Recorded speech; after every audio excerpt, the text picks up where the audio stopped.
You ever notice how people say they want the truth?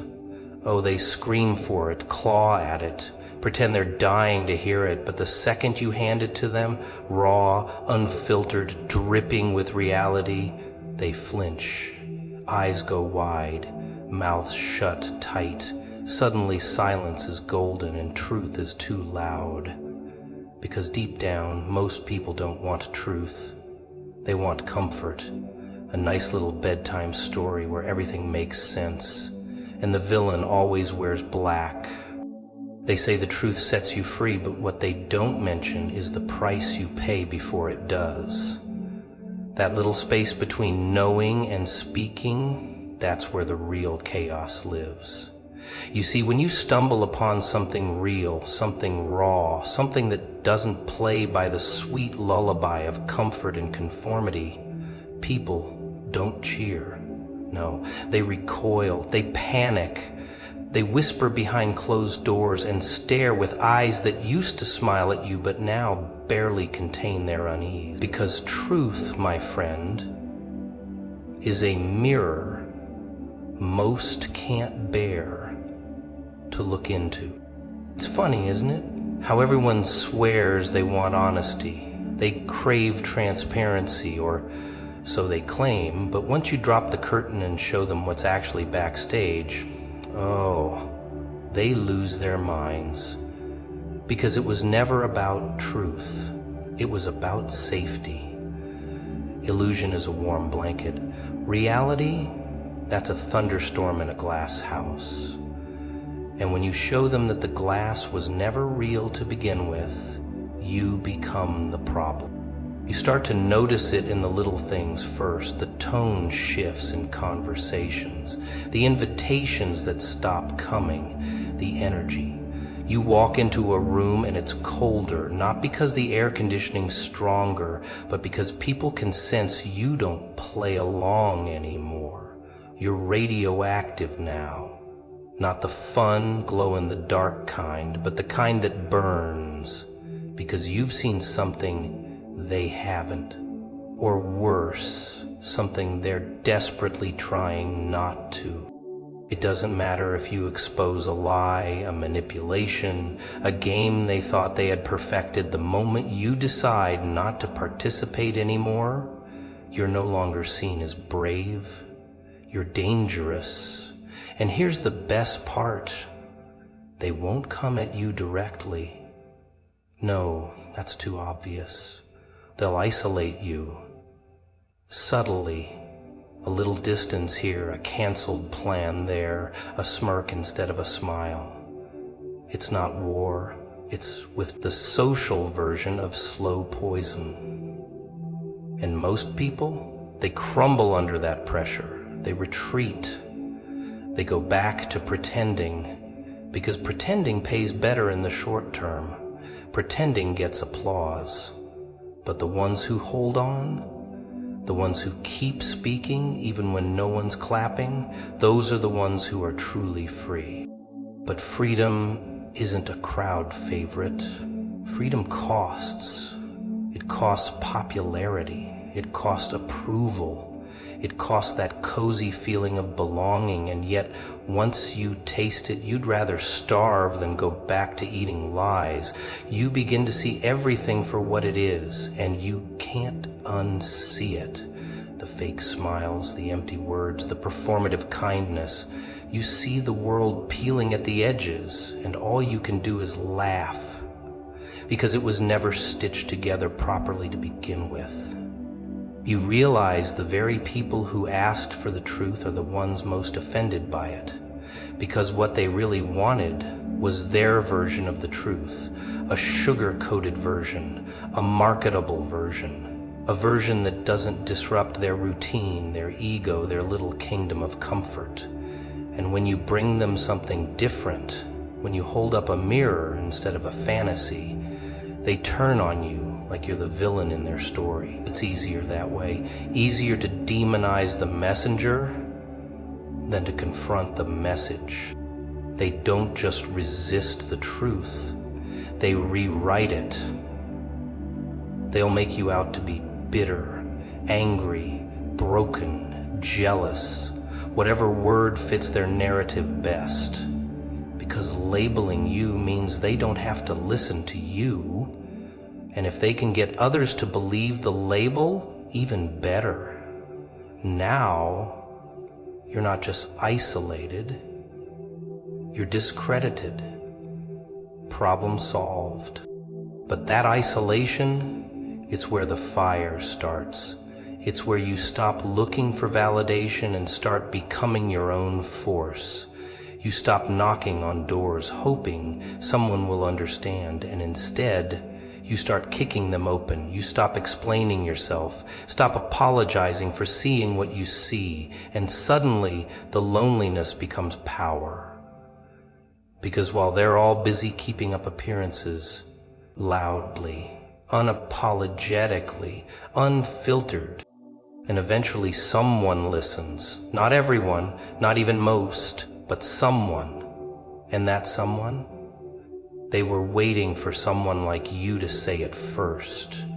Because they were feeling it too, they just didn't have the words. You give them that. You give them permission. And that's how revolutions start, not with a crowd, but with one voice that refuses to whisper anymore. They thought silence was your weakness, that keeping your mouth shut meant you were clueless, naive, easily swayed, that you were too soft to speak, too afraid to challenge the script. But here's the funny part. Silence? It wasn't fear. It wasn't ignorance. It was observation. While they talked, you listened. While they performed, you studied. While they played the part, you read the fine print on the mask. You knew the truth way before it came crashing through the ceiling. You just didn't say a word. And that scared them more than anything. Because people like that, they live off illusion. They thrive on control, manipulation, the illusion of power. But it only works on the distracted, the desperate, the ones who need to belong so badly they'll eat whatever lie is served with a smile. But not you. You were watching the stage from behind the curtain. You saw who pulled the strings, who faked the tears, who cleaned the blood off their hands while pointing fingers at someone else. You knew the lines before they were spoken, and you didn't clap. That's why they panicked. You didn't buy into their charm. You didn't kneel when they demanded reverence. You didn't play the role they wrote for you. Instead, you stood there, eyes sharp, mouth quiet, heart steady. You didn't expose them, not yet. And that made you dangerous. Because people like you, silent, aware, and unbothered, are the ones who flip the whole game without touching the board. They tried to provoke you, push buttons, gossip in your absence, paint stories with crooked brushes dipped in poison. They thought if they could make you angry, you'd slip, say too much, react, lose your grip. But you didn't. You smiled, you nodded, you let them talk, you let them bury themselves with their own lies, because you understood something they never will.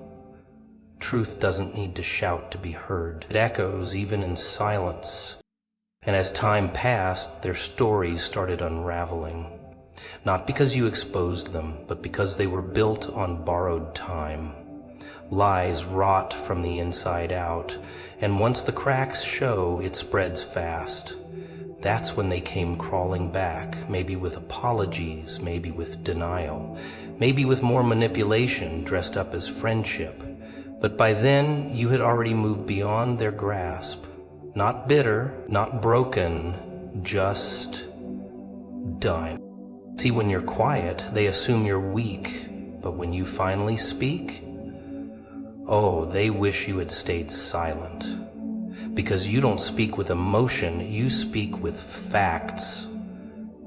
Receipts, patterns, cold surgical truth that cuts deeper than any scream. And they realize you were never asleep. You were calculating. The best part. You don't even need revenge. That's the twist. You don't have to lift a finger. They destroy themselves trying to destroy you. That's the price of playing with someone who's already seen the ending. While they were busy trying to be the main character, you were writing your own script. One they can't read, one they can't edit, one they're not even invited into anymore. People underestimate quiet strength. They don't understand what it takes to stay calm in chaos, to observe in betrayal, to collect yourself while everything tries to tear you apart. But those who do, they're the real players. The ones who rise without noise, who move in silence like smoke slipping through cracks. And when they strike, it's not loud, it's final. And the ones who once laughed, they fall silent, because nothing is more terrifying than realizing the person you tried to manipulate has known the truth all along. That the quiet one saw every trick, every backstab, every lie, and still smiled, still stayed grounded, still didn't flinch. That's not weakness, that's power. That's mastery. That's knowing when to strike and when to watch the world burn on its own. That's knowing the difference between noise and impact. And while they waste their energy trying to stay relevant, you've already outgrown the arena. They're still playing checkers and you're on a whole other board. And the funniest thing, they still don't know the game's already over. They always look surprised when the quiet one doesn't break, when the calm face doesn't flinch, when the one they tried to crush keeps walking like the weight wasn't even heavy. But surprise is the currency of the wicked. They don't understand resilience because their world is made of glass, not stone. So when you don't shatter, they panic. They fumble, they reach for the next dirty trick in their back pocket. Because if manipulation doesn't work, the only thing left is sabotage. And they've been practicing for that moment like it's their religion. You see, people like that, they hate mirrors. Not the kind you hang on the wall, the kind that looks back with silence and reflection.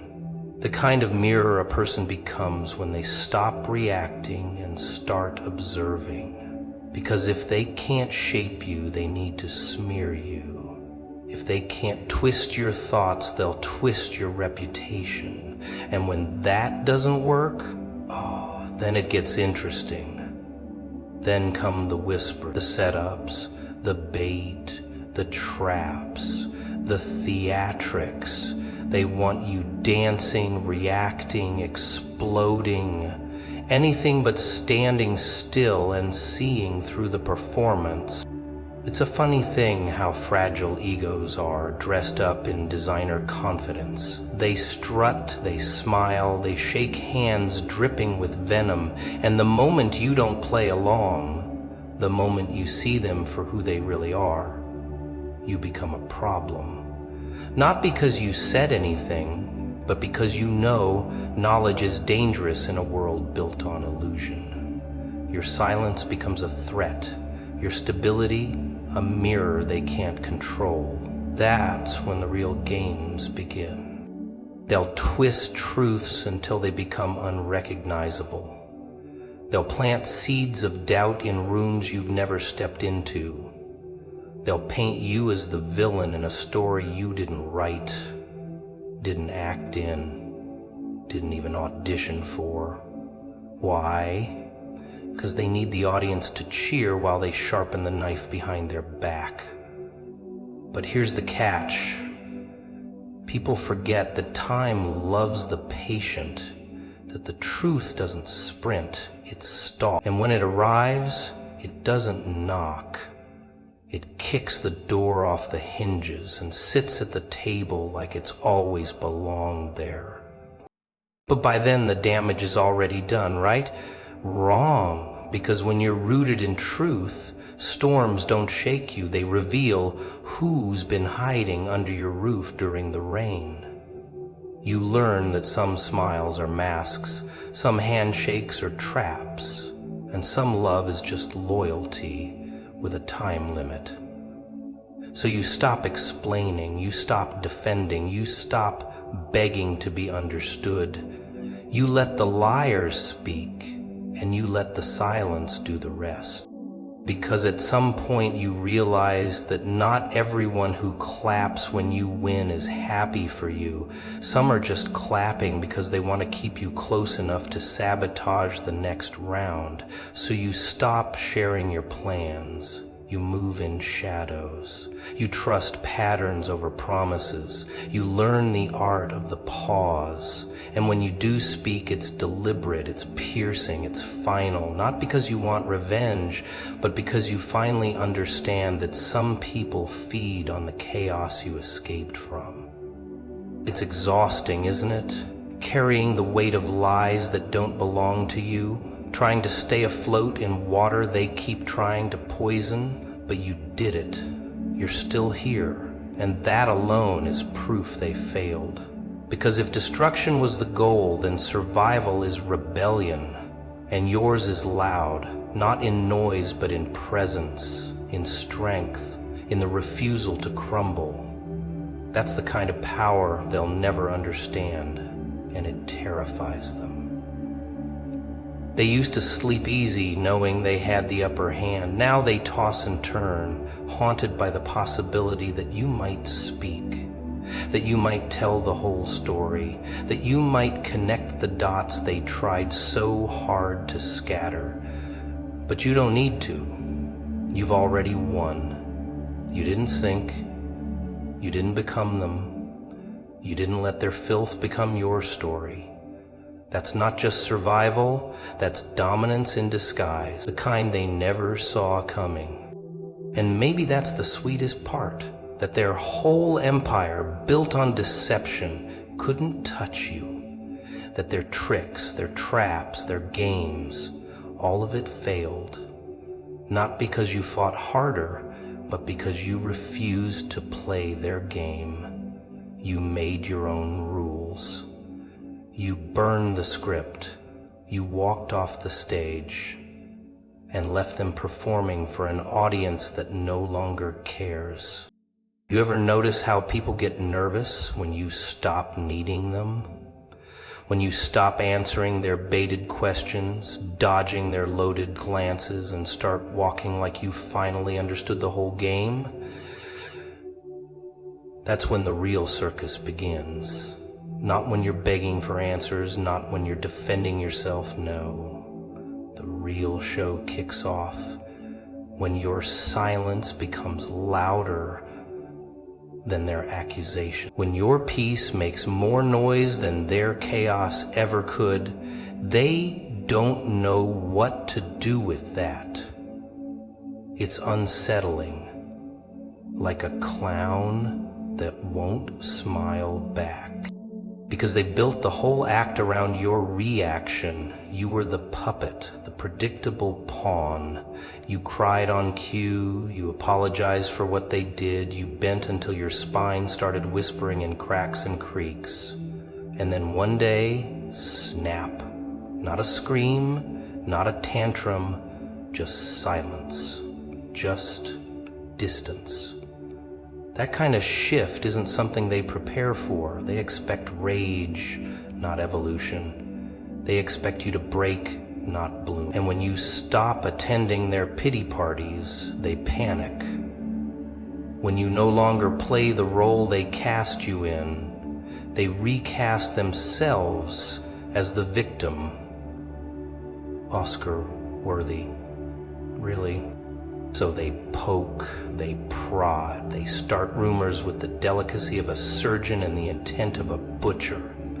You'll hear things about yourself you didn't even know. You'll become the villain in stories they wrote with crayons and tantrums. Why? Because control isn't something they give up quietly. Oh no. They scream, they smear, they sabotage. Not because you hurt them, but because you stopped letting them hurt you.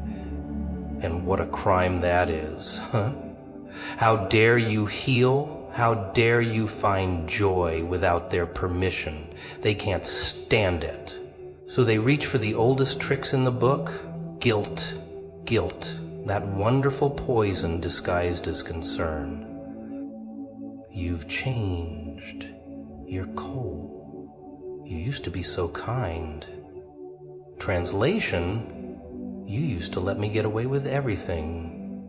That's the real line. That's the unsaid confession in their crocodile tears. And you finally saw it. That moment when the blindfold falls and suddenly the room full of clowns starts to look a lot like a courtroom. You're not on trial. They are. But here's the twist. Most of them don't even know they're playing dirty. It's instinct. Manipulation is their first language. Some people don't lie because they want to. They lie because truth would burn down the house they built. So they hide behind charm, behind fake tears, behind "you're too sensitive." And every time you confront them, they hand you a mirror. Not to reflect, but to distract. Look at you. You're crazy. You need help. And maybe for a second you believed them. Maybe you held that mirror too long, looking for flaws that weren't yours. But then you dropped it. And the shards didn't reflect you. They reflected them. You see, when you grow, you lose people, not because you're better, but because you're no longer blind. You start noticing the patterns, the way they only call when they need something, the way your success makes them shrink into bitterness, the way your happiness ruins their mood, and then it clicks. These weren't friends, these weren't lovers, these were leeches. Well-dressed parasites feeding off your light while calling it too bright. So you dimmed for years, out of love, out of fear, out of hope. But now the dimmer switch is broken, and your light's burning holes in the mask they wore so well. And it stings, oh, it stings them deep, because people who manipulate expect you to mourn the version of you that let them win. They expect a fight. They expect groveling, but when all they get is indifference, it eats them alive. When your silence is no longer a pause, but a boundary, they spiral. They accuse, they play dirty, because people who once controlled the puppet don't know how to sit in the audience and watch it dance without strings. It's not revenge, it's revelation. The moment you realized you weren't broken, you were just surrounded by people who kept stepping on the cracks. The moment you realized the love you gave was real. It was just poured into cups that had no bottom. The moment you realized your worth wasn't up for debate in rooms that couldn't afford your truth.